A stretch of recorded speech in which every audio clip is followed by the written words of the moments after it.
grandiosity.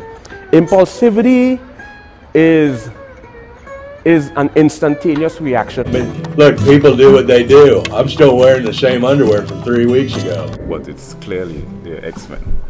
So, from that perspective, Let's talk about solipsism. Says, I'm going to clean the whole kitchen. Well, they just can't do anything. I interview, you know, but you have to let me ask the question. what you find with not just neurotypicals, but atypical. Earth and a soul into tangible or intangible, organic or inorganic, animate and inanimate. Presentation.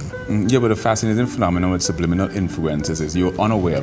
Let's explain these 5 emotional phenomena that occurs during grandiosity. Even if you look at it from a parapsychological approach. It's pretty on the nose. Pretty on the nose. You ever straighten your back up and after a day of... 5 irony. You remember you have at least 5 primary ironies. In philosophical ideology, like solipsism or animism, implement us. And we're just waiting for John to get in the room. John Lovitz. Some people say I have a cuteness. You know, and it's like that.